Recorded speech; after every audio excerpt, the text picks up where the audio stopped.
अंगाकुनी गाँव रातों रात कहाँ गायब हो गए यहाँ के सारे लोग। कनाडा के अंगाकुनी झील के पास स्थित अंगाकुनी गाँव 1930 में चर्चा का विषय रहा। 1930 में जो लॉवेल नाम का एक शिकारी इस गांव में आता है, वो पहले भी यहाँ आ चुका है। उसे पता है कि ये इनुइट निवास स्थान है और उसे यहाँ खाने और रहने की व्यवस्था हो जाएगी।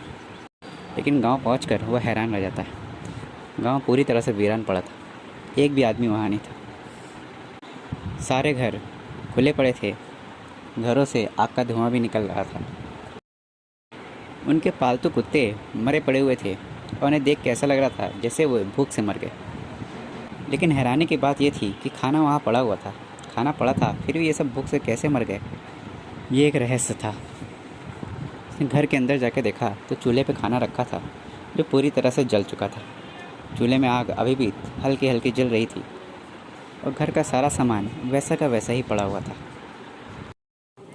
जो घर से बाहर निकलता है और कुछ दूरी पे देखता है कि कब्रिस्तान में कब्रें खुदी हुई हैं और उसमें से लाश भी गायब है। ये सब देखकर जो पुलिस स्टेशन जाता है और पुलिस वालों को सारी बातें बता देता है। इन्वेस्टिगेशन होती है जिसमें अनुमान लगाया जाता है कि ये सब लोग कहीं चले गए। लेकिन अगर ये सब चले गए तो कहाँ चले गए? और ऐसी क्या जल्दी थी कि घर में खाना वैसे ही पका हुआ पड़ा हुआ था, सामान भी नहीं ले गए, अपने कुत्तों को भी नहीं ले गए। ये लोग जहाँ भी जाते थे अपने कुत्तों को साथ लेकर ही जाते थे, तो वो अपने कुत्तों को ऐसी हालत में छोड़कर क्यों चले गए?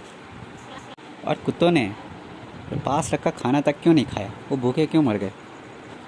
कब्रें क्यों खुदी थी? और सबसे मेन बात, वहाँ कोई पैरों के निशान क्यों नहीं थे? हालांकि इन्वेस्टिगेशन में इसका कोई जवाब नहीं मिला। पुलिस ने केस क्लोज कर दिया और ये एक राज बन के रह गया कि आखिर उनके साथ हुआ क्या था।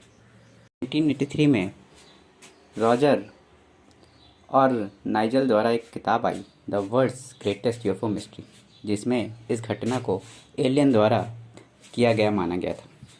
लेकिन इसकी कोई पुष्टि नहीं हुई। अब आप बताइए कि वहाँ ऐसा क्या हुआ होगा? लेकिन जवाब लॉजिकल होना चाहिए।